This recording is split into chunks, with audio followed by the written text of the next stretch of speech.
laawol kisal ko laawol peewal e ɓantal. Bismillahi rahmani rahim. Alhamdulillahi rabbil alamin. Alhamdulillahi alladhi khalaqa al-khalqa li'ibadatihi wa arsala ilayhim rusula wa anzala alayhim kutuba wa amarahum bi ta'atihi wa nahahum subhanahu wa ta'ala an ma'siyatihi. Ashhadu an la ilaha illa Allah wahdahu la sharika lah wa ashhadu anna nabiyyana Muhammadan abdullahi wa rasuluh sallallahu alayhi wa ala alihi wa ashabihi wa ala atba'ihi bi ihsanin ila yawmiddin. Wa ba'd, ayyuhal mustami'un al-kiram wa ayyatuhal mustami'at al-karimat, uhayyikum jami'an بتحية الإسلام وأسلم عليكم قاطبة بتسليمة الإيمان قائلا لكم السلام عليكم ورحمة الله وبركاته. وأسأل الله جل وعلا بأسمائه الحسنى وصفاته العلى أن يرزقنا الإخلاص والتوفيق ويجعلنا من الذين يستمعون القول فيتبعون أحسنه. أولئك الذين هداهم الله وأولئك هم أولو الألباب. رأيتي الله سبحانه وتعالى إن جرني مكانكم الله عز وجل. Allah subhanahu wa ta'ala taguɗo tagore makko nden fiyo ɓe rewmo kanko subhanahu wa ta'ala ɓe wotinɗinamo e dewal makko ngal hara ɓe kafidalimo hay e goto, ɓe kafidalimo hay e hunde. Kanko Allahu jalla wa ala nelɗo e maɓɓe kamɓe ndeɗo tagore makko nelaɓe ɓe tawata ko nelaɓe sertuɓe. Kanko subhanahu wa ta'ala o tippini e dow maɓɓe kadi defte ɗe tawata ko defte marɗe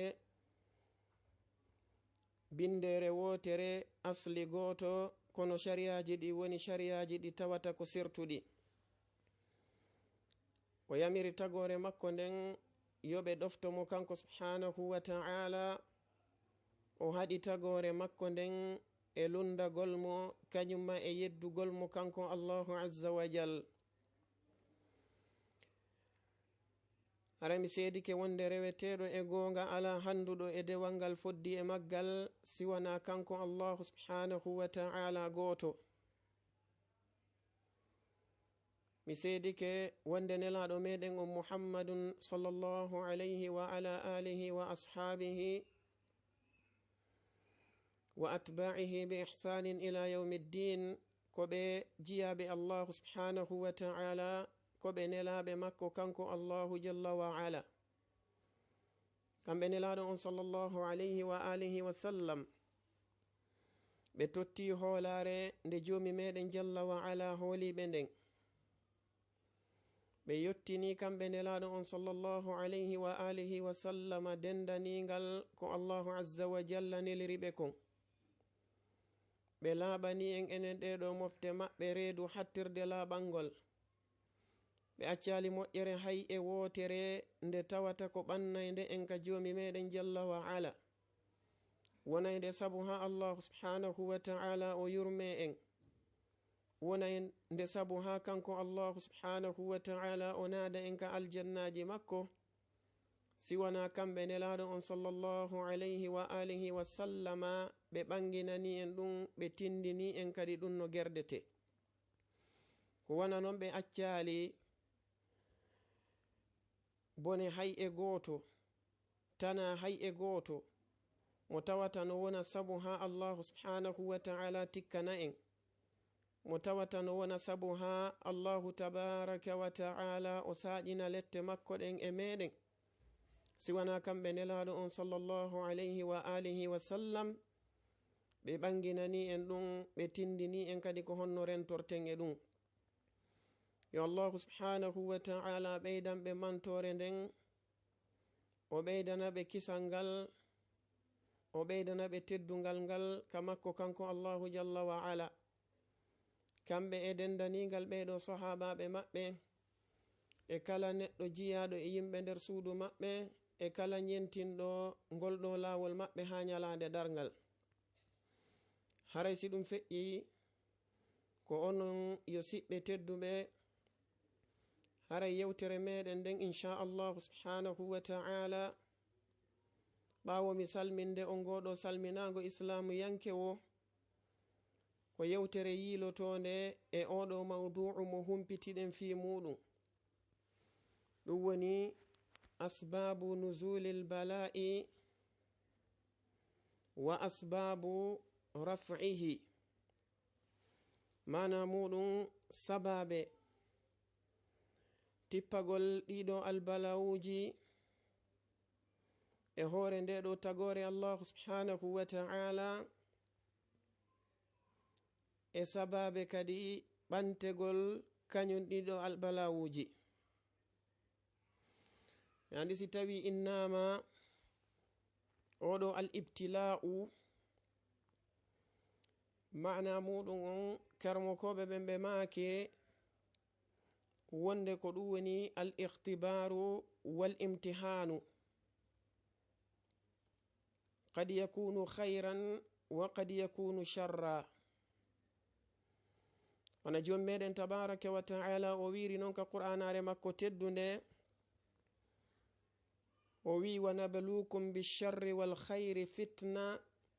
wa ilayna turja'un.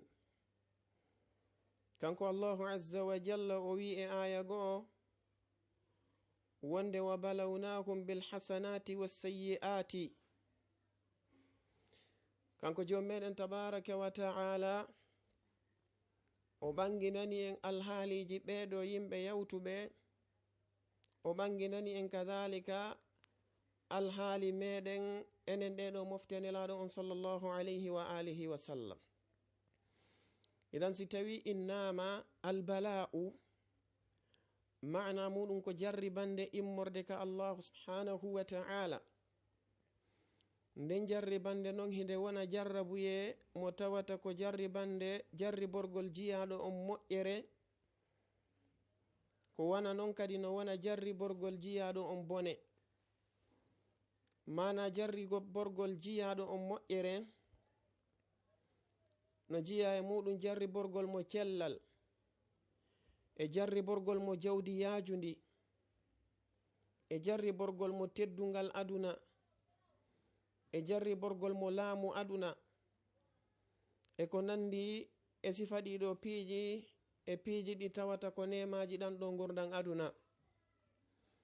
si innama jarrabuye jarriborgol jiyaɗo on ko boni, ko woni ma'ana ɗum ko jarriborgol mo kanko jiyaɗo on wana nawnare walla nawnaje, e jarriborgol mo kanko neɗɗanke on basal walla ɗuytorede jawdi, e jarriborgol mo kanko oɗo jiyaɗo mayrede neɗɗo mo tawata ko ɓadodiraɗo makko, yiɗaɗo makko, naɓidaɗo makko, e ko nandi e sifa ɗiɗo jarrabuyeje. jon non kanko jomi meɗen tabaraka wa ta'ala o ɓangini o wi wonde himo jarribora en ko boni, himo jarribora en ko moƴƴi kadi fitnatan ay imtihanan wa ikhtibaran. mana muɗum ko wi kon fitna, ko ɗum woni kanko subhanahu wa ta'ala si tawi hawri o waɗanima moƴƴere ka gurdan aduna ɗo, andu wonde kanko jomiraɗo on jalla wa ala o jarribotoma woni o darama an jiyaɗo makko on, si tawi hawri a wonay ka kanko subhanahu wa ta'ala o yamirma ya wonu ɗon si tawi hawri nden moƴƴere nde o jarri borma ɗon nde wonata sabu ha bewa ha lundoɗamo ha yeddamo kanko Allahu azza wa jal. ko waɗi noon no anda wonde ko ɓuri e ɗuɗude kon e ɓandinke si tawi hawri jarri borama nema aduna sinamo Allahu subhanahu wa ta'ala faabi on nema ɗon bewinaymo kanko neɗɗo on. on Allahu tabaraka wa ta'ala o ɓanginirani en non wonde oɗo neɗɗanke hino bewa si tawi hawri kanko neɗɗanke on o yi'i o alɗi. neɗɗanke on sina jomi meɗen tabaraka wa ta'ala faabimo, sina Allahu azza wa jalla fewnimo, si tawi o okkama laamu walla o okkama jawle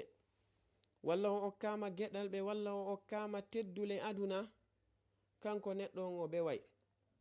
kalla innal insana la yatgha an ra'ahu staghna. ko wana non kanko Allahu azza wa jal si tawi hawri o liɓi ko wiyete kon nawnare e ma o liɓi tampere e hoore maɗa, ma kanko subhanahu wa ta'ala o waɗima neɗɗo mo tawata ko a neɗɗo baaso e ko nandi e sifa ɗiɗo piiji, haray ko ya andu kanko Allahu azza wa jalla o jarriboto ma woni ka dardagol ma an jiyaɗo makko on. si tawi hawri a muñoto e hoore konko kanko tabaraka wa ta'ala o jarriborma ɗon, si tawi hawri ɗum ɗon wajotoma ha andita lette makko ɗe tawata ko mawɗe sattuɗe ɗe woni lette makko laharayankoje ɗen, ɓoroɗa e ɗiɗo boneji ɗi wonɗa e muɗum, moƴƴa arta e rewgol mo kanko subhanahu wa ta'ala. haray noon enen hande Incha'Allahu azza wa jal ɗiɗo albalawuji ɗi wonɗen e jantade fi muɗum sababe tippagol majji kañumma e sababe ƴawnegol majji ɓantegol majji e jiyaɓe ɓen, ko fandi ɗen bi idnillahi azza wa jalla ko albala'u bishar, bimana ko ɗiɗo jarrabuyeji ɗi Allahu azza wa jalla jarri borto tagore nden hara ko jarrabuyeji ɗi tawata ko jarrabuyeji bonɗi. ko honɗum woni sababe ko wonata sabu ha tana ha masibo tippo e hoore jiyaɗo Allahu tabaraka wa ta'ala. ko wana non si tawi hawri kañum oɗo jarrabuye oɗo masibo oɗo tana o ari o saaƴi e hoore oɗo jiyaɗo Allahu azza wa jal, ko honno kanko jiyaɗo on o gerdata ha oɗo bone, ha ngoɗo masibo, ha ndeɗo tampere, ha oɗo sonja Allahu tabaraka wa ta'ala ɓanta mo itta e makko kanko jiyaɗo. Allahu subhanahu wa ta'ala o tagi en kanko Allahu azza wa jal, o ɓanginani en wonde kanko Allahu subhanahu wa ta'ala ko kanko woni joomi meɗen, ko kanko woni reweteɗo meɗen on e goonga, ko enen woni jiyaɓe makko ɓen. o holli en kanko subhanahu wa ta'ala wonde makko o tagiri en ko fiye rewmo kanko Allahu azza wa jal, waɗen ko o yamiri en kon, woɗɗitoɗen ko o haɗi en kon. Allahu tabaraka wa ta'ala o wi wama khalaqtu ljinna wal insa illa liya'budun. o wi mi tagerali yimɓe ɓen kañumma e jinnaji ɗin siwana fiyo ɓe rewan, ɓe wotinɗinanmi, ɓe ɗoftolan, ɓe waɗa yamiraɗi an ɗin, ɓe woɗɗito ɓe terto haɗoji an ɗin. kanko subhanahu wa ta'ala o ɓanginani en wonde ko ɗum ɗo woni ko o tagiri en, ko ɗum addi hasi kanko Allahu azza wa jalla o accali mofte hay e gote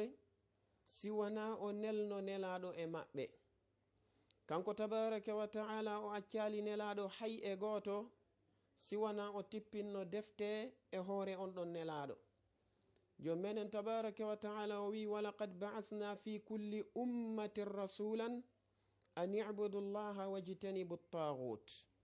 o holli e wonde o neli e kala mofte nelaɗo, walaqad ba'athna fi kulli ummatin rasula. wana noon kanko Allahu azza wa jalla o wi wa in min ummatin illa khala fiha nadhir. ala mofte hay e goote heɓiɗe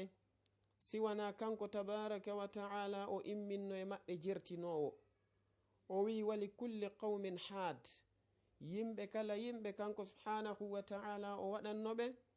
mo tawata ko tindinowo ɓe laawol naɓaygol ngol haka makko kanko subhanahu wa ta'ala. Wana non kanko tabaraka wa ta'ala o tippini kadi defte e hoore ɓen ɗon nelaɓe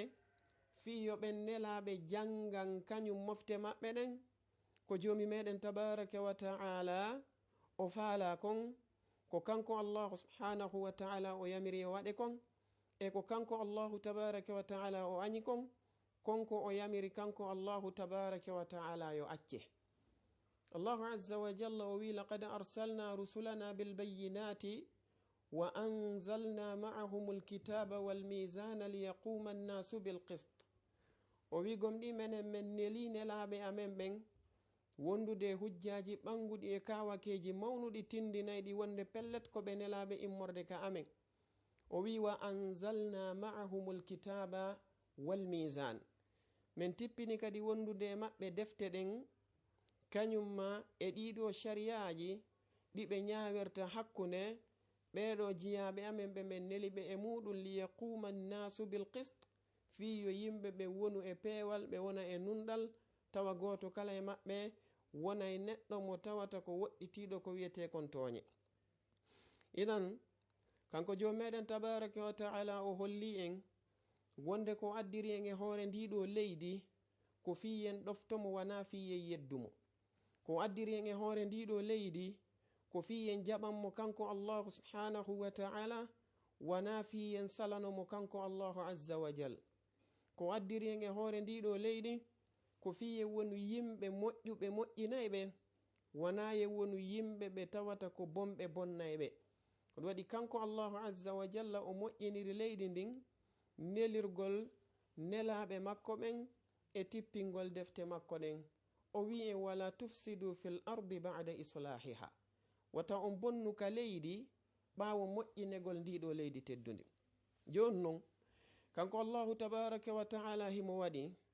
si tawi hawri ɓeɗo jiyaɓe makko ɓe kanko Allahu tabaraka wa ta'ala o nemini nemaji ɗi kamɓe tigi ɓe anda ittiri muɗum, ɓe kanko Allahu tabaraka wa ta'ala o moƴƴi e muɗum moƴƴereji ɗi tawata kamɓe tigi ɓe anda ittiri muɗum. Wono o wirino wa atakum min kulli ma sa'altumuhu wa in ta'uddu ni'matallahi la tuhsuha. Kanko Allahu tabaraka wa ta'ala o wi wonde o okki on o waɗani on kala ko tawata kon gurdam moɗon ɗan no landi, kala ko tawata on wawata wonde ɓawo muɗum. O wi si on darike o wi on lintay ɗiɗo nemaji ɗi kanko Allahu azza wa jalla o nemini on heɓata, on wawata andude ittiri majji. Yaren Allahu subhanahu wa ta'ala nemaji ko o nemini en. Ibnu Adama si tawi yiltike e makko kanko neɗɗanke o ndaari kanko oɗo neɗɗo ɗiɗo nemaji ɗi Allahu tabaraka wa ta'ala waɗanimo, hara o ndaaru tun taw nemaji wonɗi ɗin ka ɓandu makko, fiyo wawu tun kanko neɗɗanke o waylitade ka o waali ɗon o waylitora beccal, o arta e beccal, e fiyo wawu immade ka o waali ɗon o jooɗo. Si tawi kanko neɗɗo o tawi ɓeɗo yimɓe nawnuɓe ɓe tawata ko waɗanteɓe ɗiɗo piiji, o taway pellet ko Allahu tabaraka wa ta'ala neminimo konno mawni. Ko wana non si kanko neɗɗo o ndaari nduɗo hendu ndu Allah subhanahu wa ta'ala arsiki mo himo foofa, tawa ko hendu ndu tawata kanko neɗɗo o ala ndu yoɓande facture, hendu ndu tawata kanko neɗɗanke on goɗɗo débranchant tan mo ndunɗon hendu, innatamo wonde joni an on dirtu oɗo kadi ɓatto himo hato jini ɓurma. Si tawi neɗɗanke on o ndaari ɗum ɗo, o foofa e nduɗo ka suudu makko, o foofa nduɗo ka yaasi, o foofa nduɗo ka o woniri wo ka o woniri, tawa o ɓittaki kanko neɗɗanke on, tawa wuren e sa'aji goo kanko neɗɗon o yejjitino himo foofude. Si tawi kanko neɗɗon o ndaari ɓeɗo yimɓe ɓe tawata tawa ko beɓe branchane appareji fiyoɓe wawu foofude, o yi'ay nema mawɗo mo Allahu tabaraka wa ta'ala neminimo. Ko wana non si o yi'i tawi si weeti bimbi o wawa yaltande hoore makko o yaha o golla golleji makko ɗin. Si waktuji ɗin heewi o immo o salligo o yaha o juula wondude e jiyaɓe Allahu julɓe ɓen ka juulirɗe. yeso ɗum kanko neɗɗon o yilto ka mecce makko kadi o ligganɗe makko yeso ɗum laawol kisal ko laawol peewal e ɓantal artude bi idnillahi azza wa jal o taway pellet ko nema molanaɗo waɗi sen naari wana hande ka fewdiɗen ɗon leyɗe ɗe tawata ko leyɗe hewɗe goto kala fayda no sokaka nder galle muɗum tawa kanko neɗɗon o wawata yaltude saga nde o faala yaltude si tawi o yiltitike o andi duuɓi yawtuɗi no kanko neɗɗanke on o gerdayno non o taway jaka yo ɗum ko nema mawɗo immorde ka makko kanko subhanahu wa ta'ala joni noon si tawi jiyaɓe ɓen e hoore ɗiɗo nemaji fuu kamɓe ɓe wakkilike lundagol mo kanko subhanahu wa ta'ala ɓe wakkilike yeddugol mo kanko allahu tabaraka wa ta'ala yamiraɗi makko ɗi o yamiri ɗin ɓe dogiɗi ɓe pottitike ɗi ɓe salike ɗi wadde haɗoje makko ɗe o haɗi ɗen kanko subhanahu wa ta'ala tawi ko ɗeɗo woni ko ɓe suddoto ko ɗeɗo woni ko ɓe ɓornoto koye ɗeɗo woni ko ɓe dembata koye ɗeɗo woni ko ɓe jindata koye ɗeɗo woni ko ɓe waylitoto kanko subhanahu wa ta'ala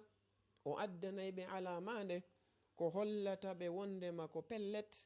haray ka tigi tigi ko o ɗaɓɓiri keɓe kon ɓe acci wadde ko o yamiri ɓe kon ɓe acci wadde ko haɗi ɓe kon kanko subhanahu wa ta'ala ɓe yani e ɗum ɗon kanko allah azza wa jal o addira ɗum ɗon tippingol ɗiɗo albalawuji to non karmo koɓɓen ɓe maaki wonde ɗiɗo albalawuji woni ɗiɗo ɗi tawata ko masiboji arayɗi e oɗo neɗɗanke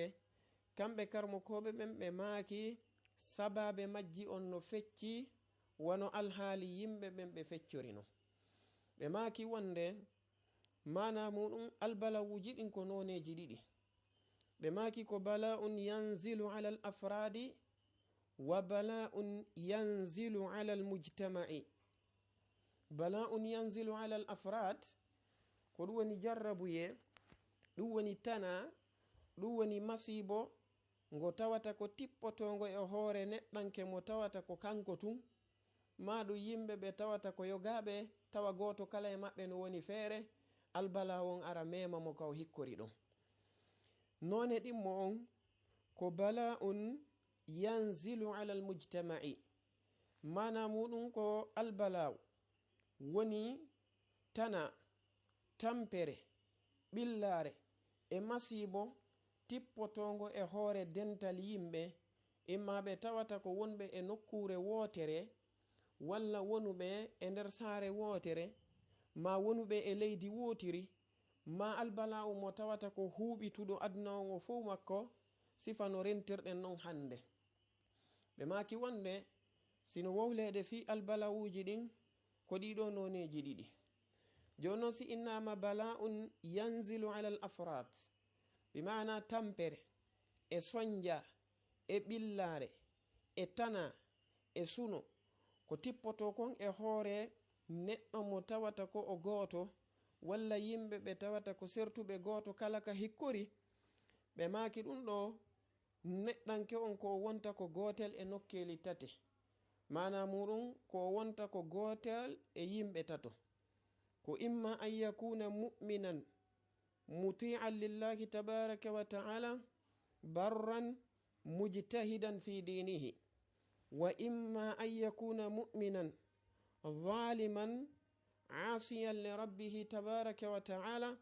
wa imma an yakuna kafiran khalisan fi kufrihi ɓeɗo yimɓe ɓe tawata ɓen ko ɓe oɗo jarrabuye tippoto e hoore muɗum woni jarrabuye tippotoɗo e neɗɗanke goto goto on ɗum ɗo ko imma neɗɗo on o wona gotel e ɗiɗo piiji tati imma o wona neɗɗo mo tawata ko gomɗinɗo gomɗinal sellungal gomɗinal tabitungal gomɗinal sollitugal tawa ko ɗoftiɗo allahu tabaraka wa ta'ala kadi hattirde ɗoftagol tawa ko ɗigganɗo allahu tabaraka wa ta'ala tinniɗo ka dina muɗum neɗɗo mo tawata ko o moƴƴo neɗɗo mo tawata ko allahu yamiri kon himo wadde ko allahu tabaraka wa ta'ala haɗi kon kanko neɗɗanke on himo woɗɗiti oɗo jarrabuye ko allahu tabaraka wa ta'ala jarri bortomo kon wana faɗingol arsike makko on walla jarri borgol mo nawnaje ɗe tawata ko nawnaje tiiɗuɗe ma jarri borgol mo kanko mayrede neɗɗo mo tawata ko ɓadodiraɗo makko e ko nandi e sifa ɗin ɗon piiji jomi meɗen tabaraka wa ta'ala ko jarri bortamo ɗum ɗo ko fi hon ɗum ko rifa'atan fi darajatihi wa ziyadatan fi karamatihi bimana ko ɓeydugol darja makko on ka makko kanko Allah subhanahu wa ta'ala e ɓeydangol mo teddungal makko ngal kanko oɗo jiyaɗo ka makko kanko Allahu tabaraka wa ta'ala oɗo wana sabu bakkatu makko on woni ko Allahu tabaraka wa ta'ala saƴinirta oɗo albalau e hoore makko bal Allahu tabaraka wa ta'ala ko saƴinirta albalau on e hoore makko ko sabu tawde kanko Allahu tabaraka wa ta'ala himo falana on ɗon jiyaɗo makko daraja molanaɗo daraja towuɗo ka makko kanko subhanahu wa ta'ala bal karmo koɓɓen ɓe maki ahyanan tawa kanko neɗɗo on daraja mo Allahu falanamo on ka aljanna hara golle makko ɗe o gollata ɗen tun wawatamo hewtinde ton Allahu azza wa jalla liɓa e hoore makko kañum oɗo jarrabuye kanko neɗɗo on si o muññike o jogitori sabu Allahu tabaraka wa ta'ala Allahu azza wa jalla waɗanamo sabu ɗum ɗon ɓantanamo darja makko on hewtinoyamo e on ɗon darja mo kanko subhanahu wa ta'ala o falanamo kanko neɗɗo on ko sifa ɗum ɗo woni ko tawata no jarribe yimɓe moƴƴuɓe ɓen ɓe andi ɓeɗo nelaɓe Allahu subhanahu wa ta'ala ɓeɗo annabaɓe makko kanko Allahu tabaraka wa ta'ala ko e ɓeɗo waliyaɓe makko yiɓɓe makko ko kamɓe woni ɓurɓe tiiɗude ɓen jarrabuyeji ka hoore leydi ɗo kamɓe woni ɓurɓe tiiɗude ɓen jarrabuyeji ka hoore leydi ɗo ɗum waɗi si tawi nelaɗo on sallallahu alayhi wa alihi wa sallam ɓe landa fi muɗum ɓe ɓanginani en wono ardi non e hadith mo tawata ko mo imamu tirmidhiyu ɓe filli ka sunan maɓɓe hadith mo Sheikh al-Albani ɓe sellini ka sahihu at-Tirmidhi hadith e ittaɗo e oɗo tabi'ijo maketeɗo Mus'ab ibn Sa'adin ɓe ittimo e baben maɓɓe woni Sa'ad baben maɓɓe maki ɓe landino nelaɗo on sallallahu alayhi wa alihi wa sallam ɓe makani ɓe ayyun nasi ashaddu bala'an bi ma'ana yimɓe ɓen fuu ko homɓe woni ko ɓuri sattude jarribande yani ko homɓe Allahu tabaraka wa ta'ala jarriboto ɗiɗo jarrabuyeji ɗi tawata ko jarrabuyeji ɓurɗi sattude ɗi kamɓe nelaɗo on sallallahu alayhi wa sallama ɓe maki al anbiya'u ɓe maki ko annabaɓe ɓen oɗo waɗi si tawi en taskike fiyake maɓɓe kamɓe ɓeɗo annabaɓe makko kanko Allah subhanahu wa ta'ala en taway ɓe naɓi jarrabuyeji ɗi tawata ko jarrabuyeji mawɗi jarrabuyeji ɗi tata ko jarrabuyeji tiiɗuɗi si tawi hawri en ɗetti e misal wano annabi Ibrahima alayhi salatu wassalam kamɓe ɓe tawata kamɓe annabi Ibrahim woni imamu nnasi alladhina ya'tuna min ba'dihi yimɓe ɓe tawata ko arayɓe ɓawo maɓɓe ɓen fof ko kamɓe woni almami maɓɓe on Allahu azza wa jalla o wi'iri non inni ja'iluka linnasi imama ɓeɗo annabi Ibrahima alayhi salatu wassalam rewɓe Allahu tabaraka wa ta'ala ha Allahu jogitiɓe njatigi o wi wattakhadha Allahu Ibrahima khalila ɓeɗo annabi Ibrahima alayhi salatu wassalam kala anduɗo sira maɓɓe no andi jarrabuyeji ko ɓe jarriba kon no tiiɗi Allahu tabaraka wa ta'ala jarriborno ɓe nennitanede ko wiyete ko jiidi ɓe woni ha duuɓi maɓɓe ɗin towi moƴƴa ha ɓe nawyi woɓɓe wi tawi ɓe fawi 90 on bal woɓɓe go wi'i wonde hay 100 nden hari ɓe fawi si Allahu tabaraka wa ta'ala okki ɓe ɓiɗɗo jarrabuye mawɗo jarrabuye tiiɗuɗo ɗimmum ɗum Allahu tabaraka wa ta'ala jarribori ɓe feeñugol e yimɓe ɓe tawata ko yimɓe shirkay ɓe shirku tiiɗugu shirku molanagu tawi ko lanɗo kadi dundarankejo woni ko laamino nodditiɗo wonde ko o reweteɗo woni Numruz ibn Kan'an mo tawata mo jiya e ɓellamɓe laaminoɓe leydi ndindi dendanigal mayri gila funnage ha hirnage nano e ñaamo tawi ɓeɗo ko yimɓe ɓe tawata ko tiiɗuɓe e rewgol sanamu ko tiiɗuɓe e shirkangol Allah Allah azza wa jalla yaltini annabi ibrahima e on ɗon alhaali ɓe yalti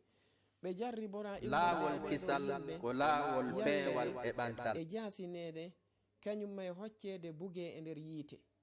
Allahu tabaraka wa ta'ala jarribori ɓe ɗum. Yeeso ɗum kanko Allahu tabaraka wa ta'ala o jarribori ɓe kadi kaɓe hewtuno misra, oɗo lanɗo mo tawata ko lanɗo bonɗo kadi wiyeteɗo Amr, ko o wadduno kon e maɓɓe ka o jaɓuno sonnajo maɓɓe on, tawi ko o faalaɗo yande e sonnajo on. Allahu azza wa jalla heedi kañum sonnajo on e makko kanko oɗo neɗɗo bonɗo, heedi annabi ibrahima e makko kadi. Ko wana non Allah azza wa jalla jarribori ɓe ɓaɓe heɓoyi oɗo geɗaljo maɓɓe woni Ismail alayhi salatu wassalam, oɗo mo tawata ko geɗaljo maɓɓe moɓe ada okkede on. Ɓe heɓi duuɓi towuɗi si ɓe okka oɗo, hewti kadi ka sagatalankaku makko ngu, mbi mana ka o ƴoƴi ɗon, ka o heɓi ɗon hakkil, ka o wawata wallitade ɗon e golleji ɗin. On sati ɓe jarriborayo ɓe yew ɓe hirsa on ɗon ɓe ɓadora mo kanko Allahu tabaraka wa ta'ala. Kamɓe annabi ibrahima alayhi salatu wassalam ɓe jarribora noneji jarrabuyeji, kono ɓe timmini ɗiɗi fu majji. Allah azza wa jalla o wi wa idh ibtala ibrahima rabbuhu bi kalimatin fa atammahunna. Kanko Allahu o wi wa ibrahima alladhi waffa. Koni sen detti ɓe fop maɓɓe kamɓe ɓeɗon annabaɓe en taway ɓe tiiɗi jarrabuyeji ko mawni. Sen detti hakkunde annabi Yaqub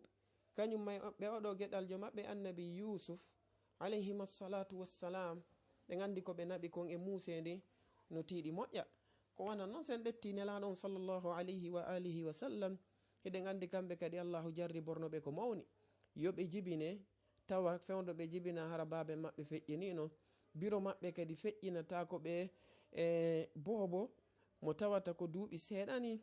Yeeso ɗum soro maɓɓe kadi mo tata ko toppitiɗo ɓe on ɗon kadi feƴƴina. Yeeso ɗum bappa maɓɓe mo tata ko toppitiɗo ɓe on, ɓeɗo fof ko toppitiɓe ɓe bi idhnillah, on ɗon kadi feƴƴina. Yeeso ɗum sonnajo maɓɓe mo tawata ko darinoɗo kadi ko tiiɗi bi idhnillahi jalla wa ala, on ɗon kadi feƴƴina. E ko wona ɗum ɗo e jarrabuyeji ko ɓe naɓi. Idan ko ɓuri tiiɗude jarrabuye ko ɓeɗo annabaɓe, wana sabu bakkatu mo ɓe faggete, bal ko fiɓantugol darjaji maɓɓe ɗin ka makko kanko Allah. Ɓe maki thumma al amsalu fal amsal. Si tawi annabaɓe ɓen feƴƴi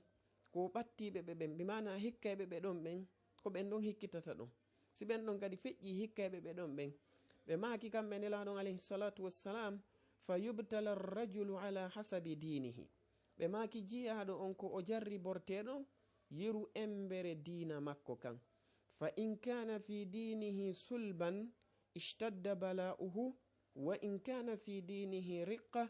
ubtuliya ala hasabi dinihi. Ɓe maki si tawi hawri dina makko kan no tiiɗi, si tawi dina makko kan no henti, si tawi himo kelɗi ka dina, kanko neɗɗanke on jarribande ko jarribete kon tiiɗe. Ko wana noon si tawi o woni neɗɗo mo tawata ko hakkidiɗo ka dina, mo tawata wana tiiɗuɗo ka dina, o jarribe yeru embere hakkindare makko nden jarrabuyeji ɗin hakkinɗine. Ɓe maki noon fama yabrahu lbala'u bil abdi hatta yatrukahu yamshi ala al ardi ma alayhi khati'a. Ɓe maki wonde jiyaɗo Allahu tabaraka wa ta'ala jarrabuye accatano tippade e hoore makko kanko neɗɗo on, ha ñande tawi himo seppude ka hoore leydi tawa o ala bakkatu few. Ɓe maki ko nden ñanden jarrabuyeji ɗin accete, bimana tippinede e dow makko kanko oɗo jiyaɗo Allahu subhanahu wa ta'ala. Idan si tawi hawri en taskike oɗo alhaali, en taskike oɗo hadis, oɗo ko hollowo en wondema oɗo jiyaɗo Allahu azza wa jal mo tawata ko gomɗinɗo gomɗinal tiiɗugal, moƴƴuɗo rewowo Allahu tabaraka wa ta'ala, mo tawata ko neɗɗo tabituɗo e dina kan, oɗo jarrabuye makko on ko jarrabuye ɓeydirɗum teddugal, jarrabuye makko on ko jarrabuye mo tawata ko mo ɓantirte ɗum daraja ka Allah azza wa jal. Sifa muɗum no ari ka hadis Anas ibn Malikin mo tawata hayin imamu Tirmidhi no fillimo, Sheikh al-Albani no sellinimo kadi ka sahihu Tirmidhi. Nelaɗo maki alayhi salatu wassalam, inna idhama aljazai ma'a idhami albala wa inna Allah ta'ala idha ahabba qauman ibtalahum faman radiya falahu rida waman sakhita falahu sakhat. ɓe maki wonde allahu tabaraka wa taala no waɗi joddi ndi tawata ko ɓurdi mawnude ndin ka makko hindi tokkodiri kadi e jarrabuye mo tawata ko ɓurɗo mawnude on. mana mum neɗɗo mo tawata ko heɓowo aljanna ɓurɗo towude on ka aduna ɗo ko o jarribeteɗo jarrabuye mo tawata ko ɓurɗo towude on. joddi ndin ka allah azza wa jalla no feppodiri e jarrabuye on. inna idama aljazai maa idami lbala. ɓe maki wa inna allaha taala ida ahabba qauman ibtalahum. no jeeya e alamande allahu tabaraka wa taala no yiɗi jiyaɗo mo yiɗi yimɓe nde kanko allahu tabaraka wa taala o jarriboto kañum ɓenɗo yimɓe, o jarribo ɓenɗo yimɓe. ndo ko alamande nde tawata allah azza wa jalla no yiɗi. oɗo waɗi neɗɗo si tawi woni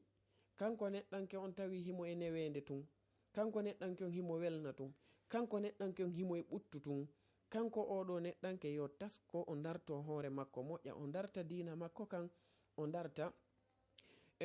gomɗinal makko ngal. ko waɗi allah azza wa jalla si yiɗi yimɓe o jarribotoɓe kanko allah e yii alnabaɓe ɓen kañum maynelaɓe ɓe. neɗɗon si woni kanko koye ɓuttu tun o woni, himo e yaajede tun, o wala heɓude soñdia hay hunde, o wala heɓude nawnare hay e hunde, o wala heɓude hay fusku suninta ɓernde makko nden, yo dartu dina makko kam moƴƴa, wata taw hara kanko neɗɗo on ko moƴƴereji makko lahara yankoji ɗin o wona e addanede ka aduna ɗo. wanne laɗon alayhi salatu wassalam ɓe maki ka hadise uqbata bnu amirin ɓe maki wonde idha ra'aita allaha tabaraka wa ta'ala, si tawi a yi'i allahu subhanahu wa ta'ala kanko allahu jalla wa ala yu'ti l insana ma yuhibbu wa huwa musirrun ala ma'siyatihi fa'alam annahu istidrajun minhu. si allahu azza wa jalla no okkude goɗɗo ko o faala, tawi kanko neɗɗon himo duumi e lundagol allah, mo duumi e yeddugol allah, ɓe maki haray andu ɗum ɗo ko suynande nde allah subhanahu wa ta'ala woni mo suynude ha kanko allahu tabaraka wa ta'ala o nangamo kanko neɗɗanke on. ay falamma nasu ma dhukkiru bihi fatahna alayhim abwaba kulli shay'in, abwaba kulli shay. idan oɗo neɗɗanke mo hani wattude yili moƴƴa, o anda wonde ɗiɗo jarrabuyeji si ari e neɗɗo on tawi ko o moƴƴuɗo ka dina makko tinniɗo, ɗum ɗon ko hunde nde tata ko alamande allah azza wa jalla no yiɗi mo o ɓantanay mo woni kadi daraja kanko neɗɗo on koyo o muñño o tabita. haray neɗɗo ɗimmo on e ɓeɗo ɓe tawata ko al afrad ko al mu'minu zalim al asi, ko neɗɗo mo tawata ko gomɗinɗo, kono kanko oɗo neɗɗo mo tawata ko o gomɗinɗo ko neɗɗo mo tawata ko wonɗo e toñude, wonɗo e waɗude boneji, wonɗo e waɗude bakkatuji. oɗo neɗɗo e hoore muɗum ko neɗɗo mo tawata masalan wonɗo yande e bakkatuji ɗi tata ko sifa bakkatuji to soki ɗin e ko nande sifa ɗin ɗon piiji. oɗo allahu azza wa jalla hino tippina jarrabuye e hoore makko kanko neɗɗanke on, tawa kanko subhanahu wa ta'ala ko tippinir jarrabuye on ko noneji ɗiɗi. gogo on ko andintingol mo kanko neɗɗo on wondema o lundike allahu subhanahu wa ta'ala, yo tuubu o rutto. wona joni meɗen tabaraka wa ta'ala o weri noon ma asabaka min hasanatin fa min allah wama asabaka min sayyi'atin fa min nafsik. kanko tabaraka wa ta'ala o wi kala ko heɓuma e moƴƴere andu ko immorde ka allah, kala noon ko heɓuma immorde e masibo andu ko wonki maɗa ki woni ko faggiti, koko faggitiɗa kanko allahu subhanahu wa ta'ala o woni addude e maɗa ɗon. idan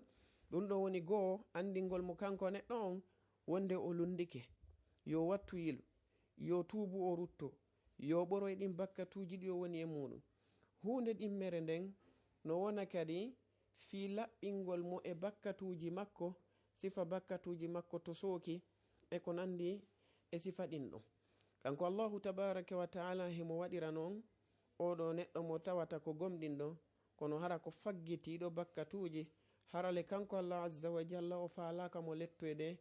ka dargal. ko sifa ɗum ari ka hadis nelaɗo on sallallahu alayhi wa alihi wa sallam, hadis mo tawata ko hadis su'aib ibn sinanin radiyallahu anhu hadis wonɗo ka sahihu muslim kamɓe nelaɗo on sallllahu alayhi wa sallam ɓe maki ajaban li amri lmumini inna amrahu kullahu lahu hayr laawol kisal ko laawol peewal e ɓantal ida asabathu sarra'u shakara fa kana hayran lah wa ida asabathu darra'a sabara fa kana hayran lah kamɓe nelaɗo on alayhi salatu wassalamu ɓe maki wonde kawe e fiyake oɗo neɗɗo gomɗinɗo ɓe maki konko o waɗana ɗon kanko neɗɗo on kadi alana hay e goto siwana kanko gomɗinɗo on tun yo taw kala ko ari e makko kanko ko moƴƴere kala ko ari e makko kanko ko moƴƴere ɓe maki si tawi hawri moƴƴere heɓimo o addanama yaajede kanko neɗɗanke on o addanama nemaji o jarniri ɗum Allah azza wa jalla o windane moƴƴere ka Allahu tabaraka wa taala wona nun si tawi tana heɓimo jarrabuye heɓimo kanko neɗɗon o muññike ɗum wona sabu ha bakkatu makko heefe wona sabu kadi ha daraja makko ɓante ka Allahu subhanahu wa taala wona noon kamɓe nelaɗo on sallllahu alayhi wa alihi wa sallam ɓe makani en wondema Allahu tabaraka wa taala si tawi hawri o fandanike jiyaɓe makko walla jiyaɗo makko moƴƴere kanko subhanahu wa taala o yaccinanaymo lette ɗen nangal ngal ka aduna ɗo ɓe maki inna allaha ida arada bi abdihi hayran ajjala lahu luqubata fi dunia wa inna allaha ida arada bi abdihi sharra amsaka anhu bi dhanbihi hatta yuwafiya bihi yawma alqiyama kamɓe nelaɗo on sallllahu alayhi wa sallama ɓe maki wonde Allahu tabaraka wa taala si o fandaniki jiyaɗo makko moƴƴere tawile on ko wonɗo wadde bakkatuji ay neɗɗo gomɗinɗo kanko subhanahu wa taala o yaccinanaymo nangal ngal ka aduna ɗo fi honɗum yo kanko neɗɗo on o andi to o bonni o tuuba o rutto fi yo laɓɓinmo e bakkatuji makko ɗi si tawi noon o fandaniki jiyaɗo makko wonɗo e bonnude nangoygol mo ñalande ɗargal kanko Allah azza wa jalla o acce jiyaɗo on ɗo o daro o neminamo ka aduna ɗo on duumo e boneji ko woni wadde kon o hoditora ɗin ɗon si o tawoyimo yawmal qiyama kanko subhanahu wa taala o nanga on ɗon jiyaɗo makko o fawamo ɗeɗo lette ɗe kanko jiyaɗo on o handi e muɗum e neɗɗo mo tawata ko tammo on e ɓeɗo al afrad ko al kafirul khalis ko oɗo neɗɗo mo tawata ko o neɗɗanke kefeero oɗo neɗɗo mo tawata ko neɗɗo kefeero si tawi hawri albala'u tippike e hoore makko si tawi hawri tanaji tippike e hoore makko kanko ko piiji ɗiɗi woni ko ɗum ɗo wonta hunde aranere nden kanko neɗɗo on ko yani inzaran hunde ɗimmere nden ko halakan ɓe mana hunde aranere nden ko jertingol mo kanko kefeero on hollamo wonde mahlan wonde yo haccirni yeddugol Allah subhanahu wa taala yo accirni geddi ɗin o accirani boneji ɗin o tuuba o rutto ko atti mayde nden arde nangamo kanko oɗo neɗɗo kefeero hunde ɗimmere nden ko halakuyemo o wona halkirede ka gurdam aduna ɗo ko atti o tawoyde Allah subhanahu wa taala neɗɗo kefeero on si tawi bone heɓimo ka aduna ɗo ko ɗiɗo piiji ɗiɗi hunde aranere nden fi wajagol mo kanko neɗɗo on yo iw e keferankaku ngu o woni ngu yo tuubu o rutto hunde ɗimmere nden ko fi kanko oɗo neɗɗanke e yo andu yani ko nangirgol mo kanko neɗɗanke on bonondaji ɗi tawata ko ɗi o woni e faggitade ɗi amma noon si tawi hawri en ari e none ɗimmon e oɗo albala ɗum woni yani albala'u alladhi yanzilu ala almujtama yani oɗo albala'u ngoɗo masibo oɗo tana ndeɗo tampere oɗo sonja mo tawata ko tippotoɗo e hoore yimɓe ɓen yani yimɓe mofte ɗe tawata ko ɓe dendanigal maɓɓe walla dendanigal saare ma dendanigal leydi ɗum ɗo ko wonata sabu tippagol kañum ɗum ɗo tawa huuɓitay moƴƴuɓe e bomɓe ko wonata sabu tippagol ɗum ɗo ko bakkatuji ɗin ko wonata sabu tippagol ɗum ɗo ko geddi ɗin ko wonata sabu tippagol ɗum ɗo ko bonondaji ɗin ko wonata sabu tippagol ɗum ɗo ko lundagol sharia Allah subhanahu wa ta'ala ko wonata sabu tippagol ɗum ɗo ko wopodirgol e nelaɗo on sallallahu alayhi wa alihi wa sallam. Ko ɗum ɗo woni ko jomi meɗen tabaraka wa ta'ala ɓanginani en fi muɗum e ayaji hewɗe ka qur'anare makko teddunde. Allahu tabaraka wa ta'ala o wi wonde wama asabakum min musibatin fabima kasabat aydikum wa yafu an kathir. O wi kala ko heɓi on e ɗiɗo masiboji ɗi on ɗo yi'ude, ɗiɗo ñabbeli ɗi tawata ko wonɗi e sakade e hoore moɗon, kañum may ngoɗo waridiro ngo tawata ko wongo sakade hakkude moɗon, kañum may o jattidirgol ko woni e sakade hakkude moɗon, kañum may ngol ɗo jamfodirgol ko woni e sakade hakkudaji moɗon, kañum ma e ngeɗo heege nge tawata ko wonge tippade e moɗon e ko nandi e sifa ɗiɗo e ɗiɗo bonondaji. Kanko Allah subhanahu wa ta'ala o wi wonde ko sabu ko tawata koko yimɓe ɓen faggiti kon. O wile kadi wonde wa yafu an kathir, ɗum kadi wana ko ɗuuɗi kon o woni e nangerde, bal ko seeɗa o woni e nangerde yimɓe ɓen fiyoɓe heɓu hakkil, fiyoɓe tuɓe rutto. Kanko subhanahu wa ta'ala o wi wonde ko ɓuri e ɗi ɗuɗude kon himo yaafi ɗum ɗon o ala nangirde yimɓe ɓen ɗum ɗon ka hoore leydi ɗon. Ko waɗi pellet hiɗen andi si tawi hawri yiltama hande e hoore ndiɗo leydi ndi wuruɗen e muɗum e oɗo yaasi mo wonɗen e muɗum hande, en taway pellet si en jangi qur'ana hara en faminde no nde hani famirde non. En andi qissaji ɓeɗo yimɓe yawtuɓe ko jomi meɗen tabaraka wa ta'ala jantani en fi muɗum, hiɗen andi ala e maɓɓe bakkatuji ɗi tawata koɗi ɓe halkirano siwana ɗin bakkatuji no waɗede e oɗo aduna mo wuruɗen e muɗum hande, e oɗo yaasi mo wuruɗen e muɗum hande, e oɗo saayi mo wuruɗen e muɗum hande. Ɗum sikki ala kala ko tata qur'ana no haɗi e bakkatu, kala ko tawata qur'ana no haɗi e bakkatu, e kala ko tawata hadis no haɗi e bakkatu. Yeru hadisaje ko mi humpiti fi muɗum kon ɗe ɗuɗa, kono yeruɗe mi humpiti fi muɗum ɗen ko pellet ala bakkatu mo tawata no e ɗuɗen ɗon siwana himo waɗede hande e hoore ndiɗo leydi. Yimɓe ɓe yeyi ha ɓurɓe ɗuɗude ɓen bewi,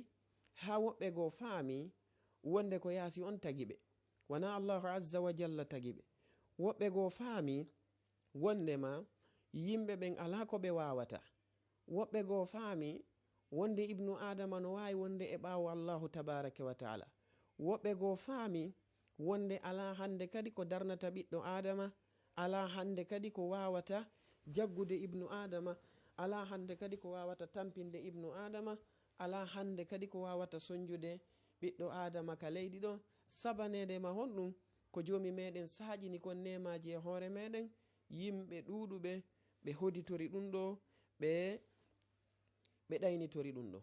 Ndaren shirkuji ko Allah subhanahu wa ta'ala wona e shirkanede hande e hoore ndi leydi. Ndaren zinaji ko wona e waɗede e hoore ndi leydi. Ndaren yaro beere ko wona e waɗede e hoore ndi leydi. Ndaren guyka ko jokka e ndi leydi. Ndaren ittiri wonkiji ko wona e warede e hoore ndi leydi tawa ko tooñi. Ndaren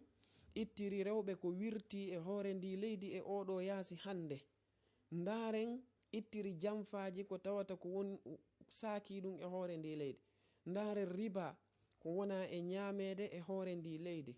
e ko wona e sifa ɗiɗo piiji e geddi ko tawata ko tabituɗi e hoore ndiɗo leydi hande, tawa ko kala waɗowo ɗum ɗon woni tedduɗo,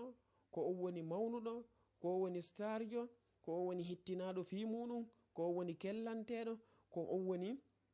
cobeteɗo, ko on ɗon woni manteteɗo. Ko ɗum waɗi si tawi jomi meɗen tabaraka wa ta'ala saƴini ɗiɗo albalawuji ɗi sutiɗen hande, ɗi tawata hiɗi ronkini tagore nden nde dendanigal mayre hande. Ala hande mo yi'ata wi'owo ma wonde o mapaki, goto kala ka hikkori no maapi, goto kala ka hikkori no huli. Ko ɗum jomi meɗen tabaraka wa ta'ala o wi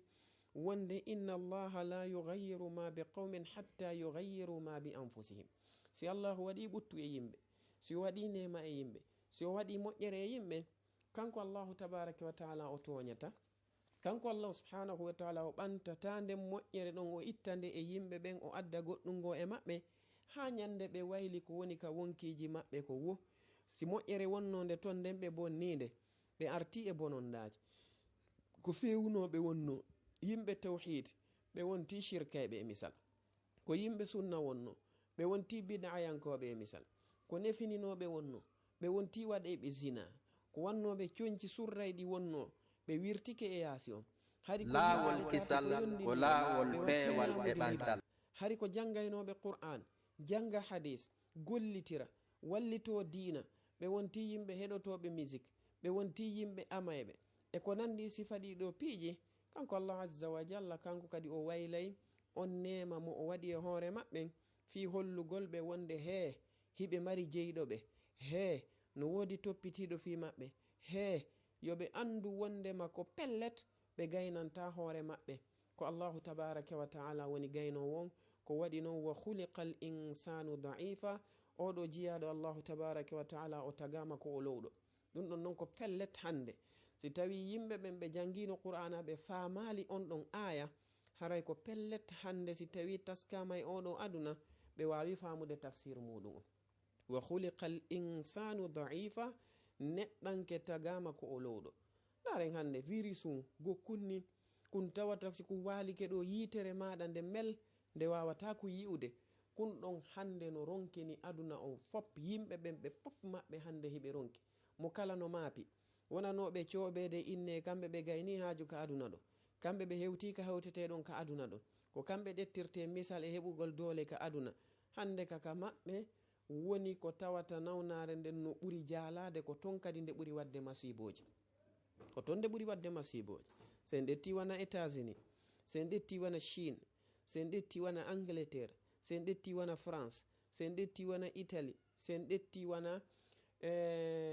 ɓeɗo Espagne e ko nandi e ɓeɗo, ko pellet hande nde ɗo nawnare ko ɓeɗo nde ɓuri ronkinde. ɓe no mari armuji ko mari, ɓe mari sori ko ɓe mari, ɓe mari militaire ko ɓe mari, bal Allahu tabaraka wa ta'ala naadi kañum virus kun haka porte avion je maɓɓe, ka armée maɓɓe won ton, ɓen no jogi avion de guerre je ko jogi ton, no jogi bombe je ko jogi ton, kono kunɗo virus no ronkini ɓe, no maapini ɓe, no anini ɓe. ko woni sabu hande avion je ɗen fop fayda ɗe walike, ko woni sabu hande batoje ɗen fop fayda deƴƴi, ko woni sabu hande yimɓe no wi'e wone ka cuuɗi moɗon wata on yaltu ka yaasi, siwana si on heɓi haaju mo tawata ko haajatan massa. ko woni sabu ha tawi yimɓe ɓen hande ko wiyano ko wonde gorko wata salmin sonnajo janano, hande ko sonnajo e sonnajo tigi woni acci salmodirde e nokkeli hewɗi, gorko e gorko acci salmodirde e nokkeli hewɗi. ka ballon joueteno ɗin stade ji fermanoma, ballon accino suude, ka basket jouete fermanoma, ka amete fermanoma, ka zina watte fermanoma, ka dame jouete fermanoma, ka beere yarete fermanoma. tawa ɗum ɗo fuu ko kullum gokkunni ko ku woni sabu muɗum. wiyanoɓe e waɗu hijabu sali, hande hiɓe wadde hijabu karhan. Allahu tabaraka wa ta'ala ko ɗum wi walahu aslama man fi samawati wal ardi taw'an wa karha, bi ma'ana wonɓe ɓen ka asamauji e ka leydi ɓe fof ko ɓe ɓe ɗoftomo kanko Allah azza wa jal, ɓe jebbiloto ko faala kon kanko tabaraka wa ta'ala. si tawi Allahu on no faala yo yimɓe ɓen fof few, wallahi ɓe feway. ndaren hande Chine gorko e debbo no wadde hijabu, fewdo nawnare nden tiiɗi ka maɓɓe. si yehi ha Amerique ɓe watti wiwde wonde yo yimɓe ɓen si yalta yoɓe buumu geece maɓɓe ɗe. Allah azza wa jalla wowla nino ɗum sonnaɓe ɓe, nelaɗo on maka nino ɗum sonnaɓe ɓe. hande sonnajo ɗoftiɗo Allah, sonnajo ɓorniɗo oɗo hijab, o yennanoma ko neeɓi, o aybinanoma ko juuti, o wikkama ko juuti, on sonnajo hande kanko o haton jina e masque, kanko o haton jina e gang, o haton jina e soɗagol. Allahu tabaraka wa ta'ala no waɗanimo kanko sonnajon hijab, wana hijabu fi ɓandu makko ndun tun jaka, ko hijaban anil amrat, ko hijaban anil waba, ko hijaban anil masa'ib, ko hijabu jaka immorde e piiji ɗi tawata ko piiji hewɗi, piiji ɗi tawata ko piiji ɗuɗuɗi. idan haray ɗiɗo albalawuji ɗi tata ko saƴayɗi e hoore yimɓe ɓen, tawa gereji no waɗa, tawa ndiyam no acca saƴugol, tawa ñabbeli no saako, tawa ɓuttuji no acci, tawa heegeji no waɗa, ko nande sifa ɗin ɗon piiji ko sabu bakkatuji jama on. Allah azza wa jalla adday ɗum ɗon fi honɗum, fi yo kamɓe yimɓe ɓen yoɓe anduɓe bonni, yoɓe tuuɓuɓe rutto, marɓe haqqille ɓen tuuba rutto, ɓe ala haqqille ɓen kamɓe ɓe daro hande kadi ɓe weema waɗi hande nde ɗo nawnare fewnide ɗo hande yimɓe ɓe hande no ɗetti oɗo corona buyno bugodirde mo woɓɓe nena ko Amérique moƴƴini woɓɓe wiya ko Chine moƴƴini woɓɓe wiya wonde ko France moƴƴini ɓeɗo si taskike alhaali maɓɓe on ɓe tawi gomɗinal maɓɓe ngal no hulɓini ɓe tawi gomɗinal maɓɓe ngal no anini ɓe tawi gomɗinal maɓɓe ngal no mapini ko waɗi Allahu tabaraka wa ta'ala kanko Allahu azza wa jalla ko kanko tagata kala ko mari wonki virus marɗo wonki ko no wirta ko ibnu adama tagi ɗum ko no wirta ko ibnu adama moƴƴini ɗum Allahu wi Allahu khaliqu kulli shay kanko woni taguɗo kala hunde goɗɗo daro innama wonde ko kaariɓe moƴƴini ko kaariɓe moƴƴini nana woɓɓe no innama kadi wonde hiɓe happi ɗum si woni lebbi 6 ɓe ɓantay ko ɓe faala ɗuytude tagore nden ko kamɓe ɗuytata tagore nden walla ko Allah subhanahu wa ta'ala Allah azza wa jalla kanko tagi tagore nden kanko woni ko firlitoto e fiyakuji tagore nden o wi ya ayyuha nnasu antumul fuqara'u ila Allah wallahu huwal ghaniyyul hamid ono ene yimɓe ɓen hiɗen hatonjini Allah azza wa jalla ɗum feñani fof hande ka fof sikkuno ɗon wonde leyɗe ɗen hande no wodi leyɗe ɗe tata ɓen ɗon hande kani ala ko tampinta ɓe hoore leydi ndin e yi'i jaka ibnu adama la yazalu muftaqiran ila rabbihi tabaraka wa ta'ala ibnu adama serata ko o lowɗo o serata himo hatonjini Allah subhanahu wa ta'ala Allah azza wa jalla ko addir sifa ɗum ɗo ko fiyen heɓu hakkil ko fiyen tuubu o wi zahara alfasadu fi lbarri walbahri bima kasabat aidi nnas liyudhiqahum ba'da alladhi amilu la'allahum yarji'un o wi wonde bonondaji ɗin feeñi ko waɗiri ɗum ko fi yen waɗu honɗum ko fiye en tuubu ruttoɗen ko fi en tuubu ruttoɗen par ce que ko ɗi feeñiri ko sabanede ma bakkatuji meɗen ɗin ko ɗum feññini ɗi ka bahru ko ɗum feññini ɗi kadhalika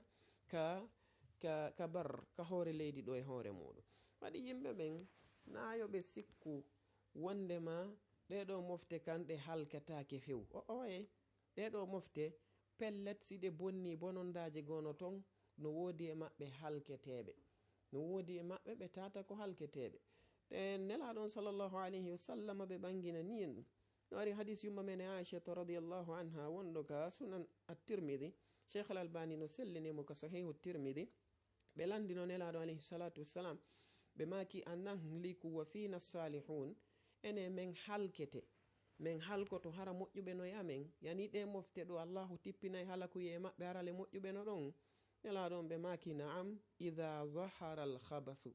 ɓe maki si yehi ha bonondaji ɗi ɗi Allah azza wa jalla haɗi ɗin ɗi feññinama e yaasi e kene pettan tawa yimɓe ɓen acciɗi suuɗude Allah azza wa jalla halkay kañum ɓe yimɓe ɓe tawata ko yimɓe fewndiɓe on sa'i ɗon siwana yogaɓe ɓe kanko tabaraka wa ta'ala o dandata wona o wiri no wa kana haqqan alayna nasrul mu'minin kadhalika kanko tabaraka wa ta'ala yunji al mu'minin ko waɗa noon sifa hadis on kadi no ari immorde e oɗo sonnajo nelaɗon alayhi salatu wassalam yoni yumma meɗen Zainab kamɓe kadi ɓe landino nelaɗon alayhi salatu wassalam hadis on no ka sahihul Bukhari ɓe maki afa nahliku wa fina salihun ene ɗe mofte mon ɗo men halkoto hara moƴƴuɓe no yamen qala na'am idha kathura al-khabathu ɓe maki na'am si bonondaji ɗin tiiɗi ɗi ɗuuɗi sikke ala ko pellata Allahu saƴina e lette ɗe jonno yimɓe ɓen solution on fof ko si tawi hawri ɓe tuubay ɓe rutto ko ɗum waɗi si Abu Musa al-Ash'ari ɓe maki wonde kana lana amanani fa dhahaba al-awwalu wa huwa an-nabiy sallallahu alayhi wa sallama wa baqiya athani wa huwa al-istighfar ɓe maki wonde latanike en piiji ɗiɗi ɗi tawata ko hoolare fodde hiɗen jogi ɗin ɗon ɗiɗi ko pellet Allah azza wa jalla tippinta lette e hoore meɗen ɓe maki kono hunde aranere nde yeyi woni nelaɗo on sallallahu alayhi wa sallam ɓe maki hunde ɗimmere nden hinde lutti ɗum woni tuubugol rutto e bonondaji muɗum ɗin artaka Allahu tabaraka wa ta'ala waɗi jom meɗen tabaraka wa ta'ala wi wa ma kana Allahu li yu'adhibahum wa anta fihim wa ma kana Allahu mu'adhibahum wa hum yastaghfirun o wi Allahu lettataɓe o halkataɓe hara hiɗa wuuri hiɗa e maɓɓe ka teddingol nelaɗon alayhi salatu wassalam o wi ko wana noon Allah azza wa jalla halkataɓe kadi hara hiɓe tuubude ɓe rutto bonondaji maɓɓe ɗin ko tiiɗi wo si tawi hawri hiɓe tuubude ɓe rutto kanko Allah subhanahu wa ta'ala o halkataɓe kamɓe yimɓe ɓe. Idan haray ɗiɗo albalawuji ɗi tawata ko albalawuji arayɗi hoore dental yimɓe ɓen fof maɗum ko ɓuri ɗuɗude yimɓe ɓen ko ɗiɗo bakkatuji woni sabu muɗum laawol kisal ko laawol peewal e ɓantal. ko honɗum woni asbabu raf'il bala, ko honɗum woni sababuji kadi ɓantagol ɗiɗo albalawuji. Ali ibn Abi Talib radiyallahu anhu kamɓe ɓe makanino en ko laaɓi pos ɓe maaki wonde ma nazala bala'un illa bi dhanbin wa ma rufi'a illa bi tawba. ɓe maki albalawu tippotako wona jantorɗen non nane ɗiɗo albalawuji ɗi janti ɗen ɗi tipporta si wana sabu bakkatu. Ay ɗiɗo albalawuji tippotoɗi e hoore neɗɗo lundiɗo ma e hoore yimɓe ɓe tawata ko dental yimɓe ɗum tipporta si wana sabu bakkatu, ko wana non kadi ɓantorta si wana sabu tubugol rutto ka Allah subhanahu wa ta'ala. Allahu wi iyamsaska Allahu bi durrin fala kashifa lahu illa hu. Si Allah azza wa jalla meminirima lorra, si o meminirima tana, si o meminirima tampere, aray wata fewtu goɗɗo go, wata habbor goɗɗo go, andu wawata ɓantude ɗum sina kanko Allah subhanahu wa ta'ala. Idan ko mulazamatu al istighfari wa tawba ila Allah jalla wa ala, ko dumagol e toragol Allah azza wa jalla yafuye, tuba rutto ka makko kanko Allahu tabaraka wa ta'ala. Allah azza wa jalla ko moƴƴo, ko yurmeteɗo, ko yajuɗo yurmede, ko jaɓowo tububuye. Kanko subhanahu wa ta'ala o holli en wonde goɗɗo ko o bonni wo ko o bonni, si on tigi tuubi ruttike ka makko o jaɓay yimɓe ɓe yo tuubu rutto ka Allah azza wa jalla. Kanko jom meɗen tabaraka wa ta'ala o wi illa man taba wa amana wa amila amalan salihan fa ulaika yubaddilu llahu sayyi'atihim hasanat. ɓeɗo ɓe tawata ko bonnuɓe ko bonni wo wona o jantike bonondaji maɓɓe ni, imana muɗum walladina la yad'una ma allahi ilahan akhar, o janti fi ɗum ɗo e yimɓe ɓe andanɗa hoorema la yaqtuluna nafsa allati harrama allahu illa bilhaq, o janti yimɓe ɓe andanɗa hoore maɗa la yaznun. ɗiɗo bakkatuji ɗi tawata yimɓe no waɗaɗi, o wi waman yaf'al dhalika yalqa athaman. kala neɗɗo mo tawata ko waɗowo ɗiɗo bakkatuji ko neɗɗo mo tawata o hawroyay e Allahu tabaraka wa ta'ala on haaduyamo e lette ɗe tawata ko lette tiiɗuɗe, lette ɗe tawata ko musuɗe. kono o ittintini o wi illa man taba wa amana wa amila amalan salihan fa ulaika yubaddilu llahu sayyi'atihim hasanat. ɓen ɗon Allahu waylay boneji maɓɓe ni. karmokoɓe go maki wonde mana waylugol ɗi ngol ko wattugol ɗi moƴƴi si tawi ɓe tuubi ɓe ruttike. ɗum o wi waman taba wa amila salihan fa innahu yatubu ila llahi mataban. kala tubuɗo e bone muɗum o golli golle moƴƴe, o Allah azza wa jalla jaɓanay mo tububuye. kanko Allahu o wi en wonne qul ya ibadiya alladhina asrafu ala anfusihim la taqnatu min rahmatillah inna allaha yaghfiru dhunuba jami'a. si tawi ko shirka en oɗo yo tuubu warake Allah azza wa jalla, wa in yatubu yaku khayran lahum. Allahu wi siɓe tuubi ko pellet kanko Allahu tabaraka wa ta'ala ɓe taway ɗum ko moƴƴere wonandemo. kanko jomen o wi waman ya'mal su'an aw yazlim nafsahu thumma yastaghfirillaha yajidillaha ghafuran rahiman. kala neɗɗo golluɗo ko boni ma o tuwoñi hoore makko, o tuubi o rutti ka Allah azza wa jalla, o laɓɓini tububuye on, tawi Allah subhanahu wa ta'ala ko hewuɗo hefugol bakkatuji ɗin, o surra ɓen tubuɓe laɓɓini, o yurmeɓe kadi. hay nelaɓe ɓen bonnuɓe si ɓe bonni ɓe tubayno ɓe toro Allah subhanahu wa ta'ala. Adama alayhi salatu wassalam nde ɓe ñamuno leggal ngal kamɓe sonnajo maɓɓe o, jomi men wi en qala rabbana zalamna anfusana wa in lam taghfir lana wa tarhamna lanakunanna min alkhasirin. ɓe tori Allah azza wa jalla, wi Allah subhanahu wa ta'ala yafuɓe. annabi nuhu alayhi salatu wassalam nde ɓe torino Allahu tabaraka wa ta'ala wonde oɗo geɗaljo maɓɓe Kan'an himo jiya e ɓengure maɓɓe nde, Allahu fodiɓe wonde o danda e ɓengure maɓɓe nde. Allah azza wa jalla o wi wonde la tas'alni ma laysa laka bihi ilmun, wata landolan wata torolan ko a alana gandal. inni a'iduka an takuna min alkhasirin. min miɗo wajo ma ya accu fi wata laato e ɓe yimɓe ɓe tata ko hayruɓe. annabi nuhu ɓe tuubi kisan, ɓe tori Allah azza wa jalla yafuye, ɓe maki wa illa taghfirli wa tarhamni akun min alkhasirin. si tawi hawri jomi a jaɓa yafakilan, si tawi a yurminali lan ko pellet mi latoto ɓe yimɓe hayruɓe, mana mum mi torike ma yafolan Allah. ko ɗum ɓe maki kamɓe annabi nuhu rabbi ighfirli wali walidayya waliman dakhala baytiya mu'minan walilmu'minina walmu'minat. kamɓe annabi nuhu alayhi salatu wassalam ɓe tori Allah azza wa jalla yafuye. annabi musa kadalik fewdo ɓe bantino oya qibtiyankejo o maayi ɓe maki honɗum, ɓe maki rabbi inni zalamtu nafsi faghfirli, jomi mi toñi hoore an mi waɗi bone haforanan yafolan. allahu wi faghafara lahu innahu huwa alghafuru rahim. idan ɗum ɗo woni laawol ngol tawata ko laawol aranol ngol fiyo en iwu e oɗo tanamo wonɗen e muɗum. la budda an na'tarifa bi dhunubina wala budda an natuba wa narji'a ila rabbina tabaraka wa ta'ala. ko wona e wowlede ɗo fuu e solution ji fiyo yimɓe ɓe yaltu e muɗum e fermugol frontiére ji ko nande sifanin peji ɗiɗo fof ko fiji ɗi tawata ɗi ala ella, ko fiji ɗi tawata hiɗi moƴƴi ko asbab. kono neɗɗo on hande sen daari en tawi no fanɗi wonɓe andintinde jama on al asbab al kubra, sababuji mawɗi ɗin fi no yaltiren e oɗo tana. andintingol yimɓe ɓen kori ɗum ɗo ko bakkatuji meɗen ɗin ni tuɓe ruttoɗen ka Allahu azza wa jal wowlayɓe ɗum ɗo ɓen hande ko yimɓe ɓe tawata ko ɓe fanɗuɓe. haray sababe ɗin mo on e sababuji fi yo ndeɗo nawnare iwu e meɗen e ɗiɗo albalawuji yo iwu e meɗen ko kasratu zikrillahi jalla wa ala, ko ɗuɗugol jantagol inde Allah subhanahu wa ta'ala. ko waɗi neɗɗo jantotoɗo inde Allah, Allahu jantoto inde makko. neɗɗo mo tawata ko jantotoɗo inde Allah subhanahu wa ta'ala, Allahu tabaraka wa ta'ala wondira e makko yurmede makko nden e renugol mo kanko neɗɗon e tiɗingol mo kanko neɗɗon. mo Allahu azza wa jalla jantoto inde muɗum kanko Allah o manta on, mo Allahu tabaraka wa ta'ala wondiri e muɗum yurmede muɗum nden Allah azza wa jalla lettata on ɗum. nelaɗon ma keni alayhi salatu wassalam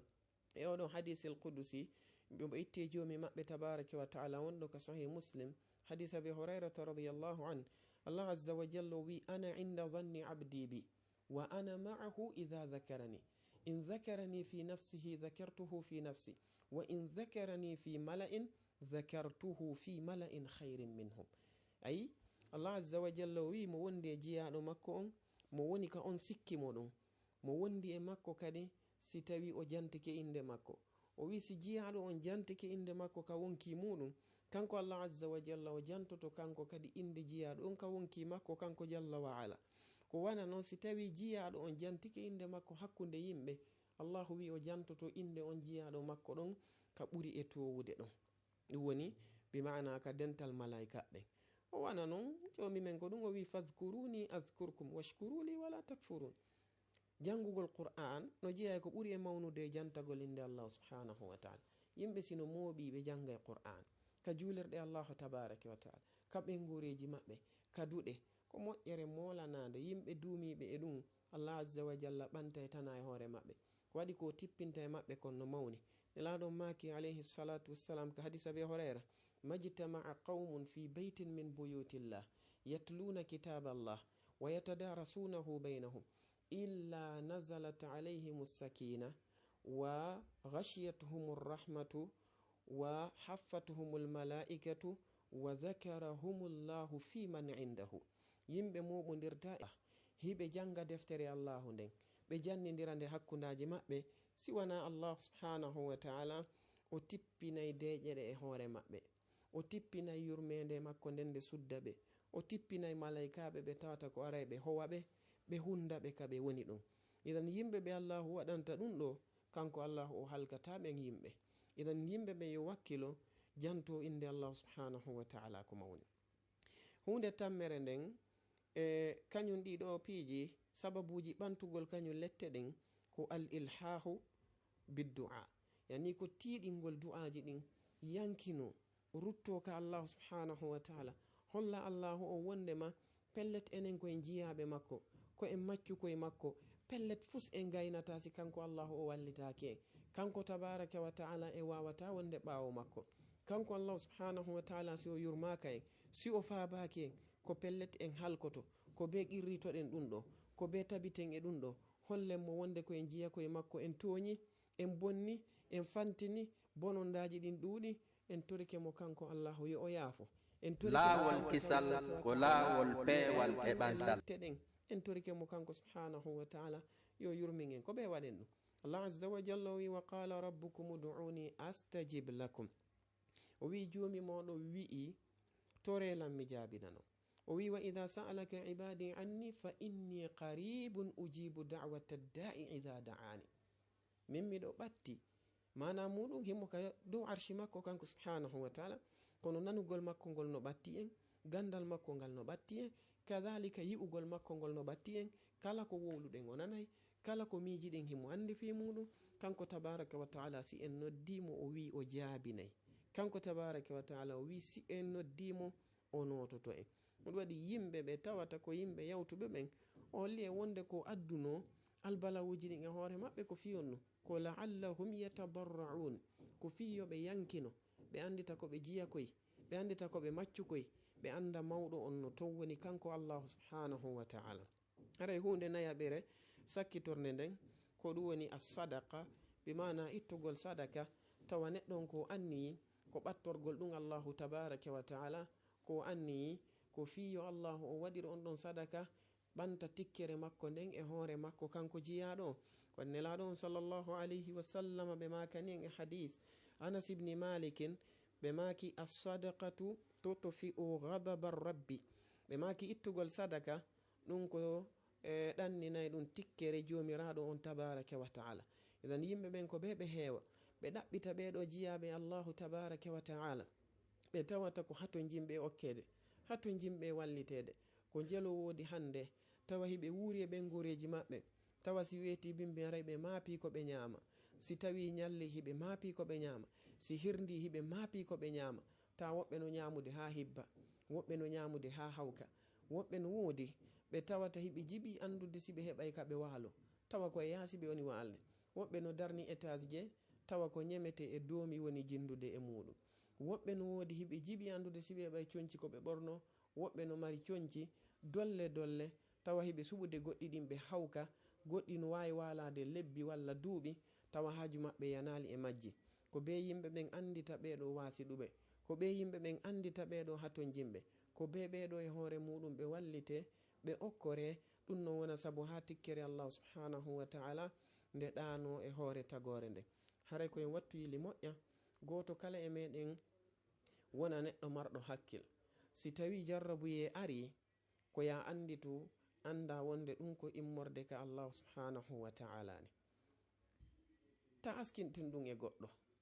inna ko ɓeeɗa moƴƴini ko ɓeeɗa moƴƴini ko ɓeeɗa moƴƴini ko ɓeeɗa moƴƴini sifa ɗum ɗo andu wonde pellet ko Allah azza wa jalla jarriborma hay si tawi o waɗi goɗɗo sabu kono andugo kanko jarriborma yeso ɗum non ɗaɓɓita andugol hara ko fi honɗum mi jarribora ɗum ene ko honɗum woni boneji de ɗi mi woni wadde ɗin andita ɗum non summa yeso ɗum ɗon non toroɗamo kanko Allahu yaafuye tuba ruttoɗa jarrabuyen o iway joni e hoore maɗa haray goto kala e meɗen ta hayfi jarrabuye mum bone neɗɗo goto pet no wona sabu tana wonande mofte fo e andi annabi Musa alayhi salatu wassalam e zaman maɓɓe neɗɗo goto mo tawata ko waɗaynoɗo zina sabu on ɗum tun jiyaɗo e bani Israil Allahu azza wa jalla o nangi ndiyan ɗan o acci ɗan saƴinde tele hari annabi Musa no wuuri annabajo no hakkunde maɓɓe e waliyaɓe yeɗɗuɓe kadi wondiɓe annabi Musa fewɓe no wuruno kono annabi Musa baɓe moɓi bani Israil ɓe senodi e maɓɓe ka burure fi toragol Allah subhanahu wa ta'ala yo kanko Allahu azza wa jalla o saƴi ndiyan ɗan jomi meɗen ɓanginani annabi Musa wondema haysi ɓe toraki ko waɗi neɗɗo no ɗon mo tawata ko neɗɗo waɗɗo zina e nder duuɓi ɗi tawata ko heewuɗi kanko on ɗon neɗɗanke ko sabu bakkatu makko on Allahu tabaraka wa ta'ala tikki ha o jogiti ndiyan ɗan on sati annabi Musa ɓe ewni hakkunde yimɓe ɓen ɓe maki ko ayyon neɗɗo mo tawata ko yedduɗo Allahu tabaraka wa ta'ala yeruɗi duuɓi dartiɗo Allahu tabaraka wa ta'ala yeruɗi duuɓi waɗɗo zina yeruɗiɗo duuɓi fo yaltu hakkunde amen ko sabu ma woni ko men ɗawira hande ɗan ɗo ndiyam. Kanko neɗɗon o uggini baynahu wa bayna rabbihi tabaraka wa taala fastaghfara wa taba wa anaba wa raja'a. Kanko neɗɗon o tuubi o rutti hakkunde makko e Allah subhanahu wa taala ka hakkunde dental ton. Goto e yimɓe ɓen ɗon andali ko on ɗon ɓawo tuubi o laɓɓini, Allahu azza wa jalla jaɓani mo tuubu buye on mubasharatan fil hal. Jomi mi wi'i wonde yo annabi Musa e yilto kanko Allah o saƴina ndiyan ɗon. Tawi ko sabu bone neɗɗo goto pet, bone neɗɗo goto. Idan haray tuubi ruttoɗen ka jomi meɗen tabaraka wa taala, holoren mo kanko Allah subhanahu wa taala, ande wonde makko pellet hayfus en wawata siwana kanko Allahu tabaraka wa taala walliti en ko pellet la hawla wala quwwata illa billah. هذا وبالله التوفيق. فما كان فيه من صواب فمن الله وحده، وما كان فيه من خطأ وزلل فمني ومن الشيطان، والله ورسوله منه براء. أقول قولي هذا أستغفر الله لي ولكم ولسائر المسلمين فاستغفروه من كل ذنب وخطيئة وزلل، إنه هو الغفور الرحيم. والسلام عليكم ورحمة الله وبركاته.